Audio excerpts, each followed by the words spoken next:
अगर आप इस क्वेश्चन को ऊपर देख रहे हो और इस क्वेश्चन को नीचे देख रहे हो तो इसका मतलब है कि इस क्वेश्चन को सबसे ज़्यादा पूछा जा रहा है और इस क्वेश्चन को सबसे कम पूछा जा रहा है। सब कुछ रिजल्ट्स ऐसे हैं जिनके रिजल्ट्स के साथ साथ कुछ क्वेश्चंस भी आ रहे हैं। ठीक है, देखिए पहले में भी आ रहा है, दूसरे में भी आ रहा है। हेलो दोस्तों, welcome back to my channel paid words and I hope कि आप सभी काफ़ी अच्छे होंगे। दोस्तों आज हम एक बहुत ही इंपॉर्टेंट टॉपिक के ऊपर बात करने वाले हैं, बट उससे पहले एक छोटा सा ज्ञान दे दूं। दोस्तों, क्या आपने कभी नोटिस करा है कि अगर आप ब्लॉगिंग स्टार्ट करते हैं या आप स्टॉक मार्केट में इन्वेस्ट करते हैं या किसी भी तरीके का ऑनलाइन गैम्बलिंग जिसको आप सट्टा भी बोल सकते हैं या हर वो प्लेटफॉर्म जहाँ पे आप पैसे इन्वेस्ट करके कम टाइम में ज़्यादा पैसा बनाते हैं, ऐसा क्यों होता है कि बिगनर तो पहले पैसा बना लेता है बट धीरे धीरे वो उसके बाद वो हर गेम हारने लगता है। दोस्तों इसका रीज़न ये है कि जब शुरू में कोई चीज़ हम स्टार्ट करते हैं तो हमारे पास कोई भी नॉलेज नहीं होता है, हमारे पास कोई टेक्निकल डेटा नहीं होता है, हमारे पास जो भी इन्फॉर्मेशन है हम सारा चीज़ ऐड कर देते हैं और उसके अकॉर्डिंग हम गेम प्ले करते हैं और हम अक्सर विन विन सिचुएशन में होते हैं। दोस्तों एसईओ में भी कुछ इसी तरीके से होता है। जैसे नोटिस करा कि अगर आप कोई भी कीवर्ड गूगल पे सर्च करें तो आपने नोटिस करा होगा कि इसमें बहुत सारे रिजल्ट्स आते हैं बट साथ ही साथ एक सेक्शन आता है जिसको हम बोलते हैं पीपल आल्सो आस्क। इसका मतलब ये होता है कि हर वो क्वेश्चन जो लोग पूछ रहे हैं इस पर्टिकुलर कीवर्ड से रिलेटेड, कि अगर मैंने कीवर्ड सर्च करा ऑनलाइन क्लॉथेस तो इसमें लोगों ने क्या क्या सर्च करा हुआ है, लोगों को क्या क्या क्वेरीज हैं, लोग क्या क्या जानना चाहते हैं। अदर अब देखिए यहाँ पे जैसे आपको दिख रहा होगा पहला जो क्वेश्चन है which website is best for clothing. अगर दूसरा क्वेश्चन देखें तो how to buy Korean clothes in India. अब देखिए बहुत ही नीश कीवर्ड हो गया कि कोई बंदा ये जानना चाहता है कि अगर उसको कोरियन क्लॉथ्स खरीदने हैं तो कहाँ से खरीद सकता है। तो देखिए दोस्तों यहाँ से दो बेनिफिट हुआ। पहला कि आपको एक टॉपिक आइडिया मिल गया कि लोग कोरियन क्लॉथ को भी पसंद करते हैं इंडिया में बट उसके लिए प्रॉपर प्लेटफॉर्म नहीं है या बोल सकते हैं उनको ज़्यादा पता नहीं है। तो अब इस टॉपिक से रिलेटेड कंटेंट बना के इस पर अच्छा खासा ट्रैफिक ड्राइव करके अपना एक ई कॉमर्स वेबसाइट क्रिएट कर सकते हैं। दोस्तों आप जैसे जैसे डाउन जाएंगे तो आप नोटिस करेंगे कि क्वेश्चंस ऐड होते जा रहे हैं। अगर मैं इस पर एक बार क्लिक करूं तो देखिए नीचे और भी क्वेश्चन ऐड हो जाएंगे। अगर मैं इस पर लास्ट वाले पे क्लिक करूं तो देखिए इसके नीचे और क्वेश्चन ऐड हो जाएंगे। तो बेसिकली इसका मतलब क्या हो रहा है कि मैं जिस भी क्वेश्चन पे क्लिक कर रहा हूँ, ठीक है, तो उससे रिलेटेड और क्या क्या पूछे जा रहे हैं। जैसे कि मैंने लास्ट में क्लिक करा how can I buy clothes online safely, तो उससे रिलेटेड क्या क्या क्वेश्चन आया, is online shopping risky, how can I buy cheap good quality clothes. अगर आपने नोटिस करा तो इस टाइप के क्वेश्चन आपको किसी भी फ्लिपकार्ट, अमेजॉन या किसी भी ई कॉमर्स साइट पे देखने को नहीं मिलेगा।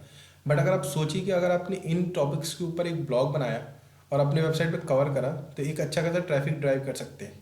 अगर आप इस क्वेश्चन को ऊपर देख रहे हो और इस क्वेश्चन को नीचे देख रहे हो तो इसका मतलब है कि इस क्वेश्चन को सबसे ज़्यादा पूछा जा रहा है और इस क्वेश्चन को सबसे कम पूछा जा रहा है। सबसे कम का मतलब मेरा इससे कम पूछा जा रहा है। जो मैंने यहाँ पे पढ़ा है और जो यहाँ पे पढ़ रहा हूँ तो इसके कंपैरिजन में ये वाला क्वेश्चन कम पूछा जा रहा है। बट दोस्तों सवाल ये होता है कि हम कब तक क्लिक करें, कितना क्लिक करें, क्योंकि जितना बार क्लिक करोगे उतना ज़्यादा क्वेश्चन आएगा। दोस्तों इसी के बारे में मैं आपको बात करूंगा। चलिए दोस्तों मैं जल्दी से बता देता हूँ वो टूल का नाम। इसके टूल का नाम है ऑल्सो आस्क्ड। गूगल पे आप ये सर्च करेंगे ऑल्सो आस्क्ड, उसके बाद आपको बहुत सारे रिजल्ट्स आएंगे। तो इसमें पहला आपको देखना है alsoasked.com, ठीक है। अब इस पर क्लिक करेंगे तो देखिए ये वाला पेज खुल जाएगा, बेसिकली ये वेबसाइट ओपन हो जाएगा। उसके बाद यहाँ पे आप देखेंगे यहाँ पे आपको एग्जाम्पल कीवर्ड रिसर्च दिखा रहा है। तो बेसिकली आपको यहाँ पे अपना कीवर्ड टाइप करना है। तो मैंने यहाँ पे कीवर्ड सर्च टाइप कर लिया। नीचे आपको लैंग्वेज सर्च करना है, जैसे कि मेरा लैंग्वेज इंग्लिश होगा। अगर आप किसी दूसरे लैंग्वेज में जाते हैं तो आप यहाँ से लैंग्वेज चेंज भी कर सकते हैं। तो मेरा इंग्लिश है। उसके बाद मैं कंट्री सिलेक्ट कर लूँगा, जैसे कि मैं इंडिया में हूँ तो मैं इंडिया के हिसाब से सर्च कर लेता हूँ। आप सपोज करिए कि आप यूएस में टारगेट करना चाहते हैं या फिर यूके में टारगेट करना चाहते हैं या किसी अदर कंट्री में टारगेट करना चाहते हैं तो आप वो कंट्री यहाँ पे टाइप कर सकते हैं। मैंने इंडिया टाइप कर लिया। उसके बाद मैंने सर्च पे क्लिक कर दिया। अब देखिए जैसे ही मैंने सर्च पे क्लिक करा तो मेरे पास ही कुछ रिजल्ट्स आ गए, ठीक है। अब मैं इसको थोड़ा सा जूम आउट कर लेता हूँ, ठीक है। तो देखिए यहाँ पे मैंने टाइप किया था कीवर्ड सर्च, तो मेरा बेसिक कीवर्ड था कीवर्ड सर्च। तो मेरे को इससे रिलेटेड 4 कीवर्ड आ रहा है। What are keyword research, what are the 4 types of keyword research, what are the best keyword research tool and how keyword research is done, ठीक है। तो हमें सेम क्वेश्चंस वहाँ पे भी दिखे थे। तो देखिए जैसे मैंने यहाँ पे सर्च करा कीवर्ड रिसर्च, स्पेलिंग एरर हो गया, तो नीचे आप जैसे आएंगे तो देखिए यहाँ पे पीपल आल्सो आस्क का सेक्शन आ गया। अब मैं यहाँ पे मुझे 4 कीवर्ड दिख रहे हैं। What are keyword research, what are the 4 types of keyword research, what is the best keyword research tool, ठीक है। इसमें same what is the best keyword research tool इसमें भी आ रहा है, तो इसमें सेम आ रहे हैं, ठीक है। अगर मैं what is the keyword research पे क्लिक करता हूँ तो मेरे क्वेश्चंस एक्सपेंड हो गए थे। देखिए तो यहाँ पे आ गया था इस keyword research the same as SEO, what are the 3 types of keyword, what are the 5 types of keyword. तो यहाँ पे देखिए क्या हुआ, यहाँ पे जैसे ही मैंने what are the keyword research वाले सेक्शन को चेक करा तो इससे रिलेटेड मुझे 5 क्वेश्चन आ रहे हैं। What are the 3 types of keyword, what are the 5 types of keyword, is keyword research the same as SEO. ठीक है, तो आप समझ पा रहे हो कि देखिए मैंने इस क्वेश्चन पे क्लिक करा था, तो मेरे को ये 4 सेक्शंस आ गए। ठीक है, अब जितनी बार क्लिक करूंगा तो उतने मेरे नीचे क्वेश्चंस ऐड होते जाएंगे। What are the 4 types of keyword पे क्लिक करूं तो देखिए मुझे नीचे कुछ क्वेश्चंस और ऐड हो गए। ठीक है, अब इसके अंदर कौन क्वेश्चंस है, what are the 4 types of keyword के अंदर what are the 3 types of keyword in SEO, what is the most popular keyword, ये क्वेश्चंस होने चाहिए यहाँ पे। तो देखिए what are the 3 types of keyword, ठीक है, ये आ गया। आई थिंक कि आप समझ पा रहे हो कि मैं क्या समझाने की कोशिश कर रहा हूँ। तो दोस्तों आपको ना आइडेंटिफाई करना पड़ेगा यहाँ पे कि आपका नीश क्या है, आप किस टॉपिक के ऊपर लिख रहे हैं। आप 3 टाइप्स ऑफ कीवर्ड के बारे में लिख रहे हैं, कि आप 2 टाइप्स ऑफ कीवर्ड के बारे में लिख रहे हैं, कि आप 5 टाइप्स ऑफ कीवर्ड के बारे में लिख रहे हैं, या जैसे हम पहले देख रहे थे कि आप सिंपल कीवर्ड रिसर्च के बारे में लिख रहे हैं। तो अगर आप सिंपल कीवर्ड रिसर्च के बारे में लिख रहे हैं तो आपको ये सारे क्वेश्चंस को पहले कवर करने चाहिए। क्योंकि देखिए होता क्या है कि जो क्वेश्चंस यहाँ पे सबसे टॉप पे आ रहे हैं इनका मतलब है, जैसे मैंने पहले बताया कि ये सबसे ज़्यादा सर्च हो रहे हैं। तो अगर आप इस टॉपिक को सर्च कर रहे हैं, ठीक है, तो इससे रिलेटेड ये क्वेश्चन सबसे ज़्यादा सर्च हो रहे हैं, उसके बाद ये सर्चेज हो रहे हैं। ठीक है, तो आपको इन कीवर्ड्स पे कवर करने के बजाय आपको पहले इन कीवर्ड को फोकस करना है। ठीक है, इसको करने के 3 तरीके हो सकते हैं।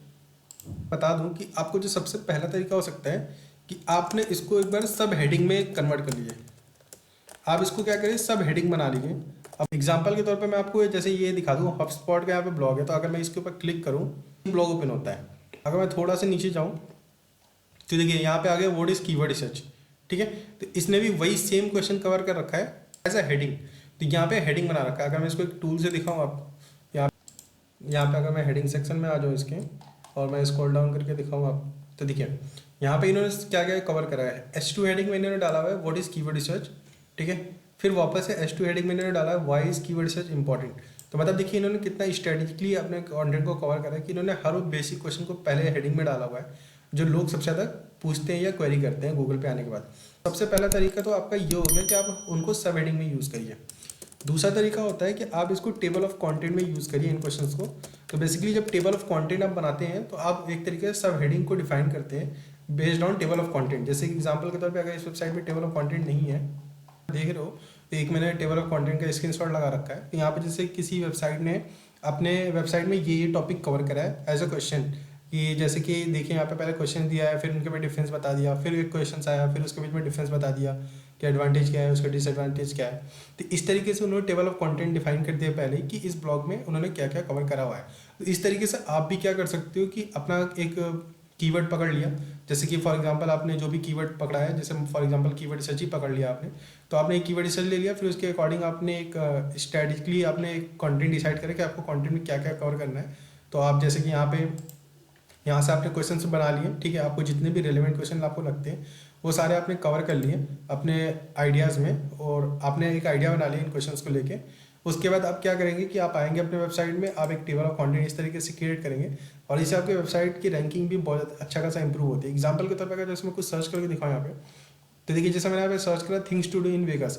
अब things to do in Vegas search करा तो देखिए यहाँ बहुत सारे रिजल्ट्स आ गए। ठीक है, अब रिजल्ट्स आने के बाद मैंने क्या करा, तो आप नोटिस करेंगे कि कुछ रिजल्ट्स ऐसे हैं जिनके रिजल्ट्स के साथ साथ कुछ क्वेश्चंस भी आ रहे हैं। ठीक है, देखिए पहले में भी आ रहा है, दूसरे में भी आ रहा है, तीसरे में कि देखेंगे आप तो यहाँ पे साइड लिंक्स बने हुए आ रहे हैं। जैसे ठीक है, ये साइड लिंक है, ये साइड लिंक है, ये साइड लिंक है।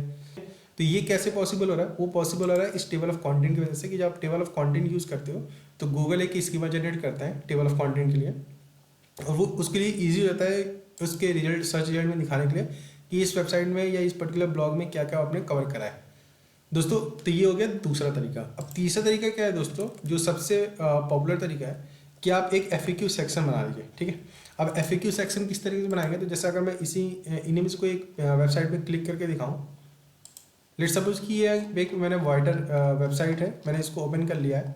अब इसके आप अगर ड्रॉप डाउन करेंगे, स्क्रॉल डाउन करेंगे, तो यहाँ देखिए यहाँ पे इन्होंने क्या करा है, people also ask he heading बना लिया है। आप चाहे तो इसको कुछ भी बना सकते हैं, फ्रिक्वेंटली आस्क क्वेश्चन या कुछ भी। और उसके बाद इन्होंने इस टॉपिक से related best thing to do in Vegas से रिलेटेड जितने भी रिलेटेड क्वेश्चंस हैं वो सारे इसमें इन्होंने कवर करे हैं, और उसके 100 to 200 वर्ड में इनको आंसर करा हुआ है।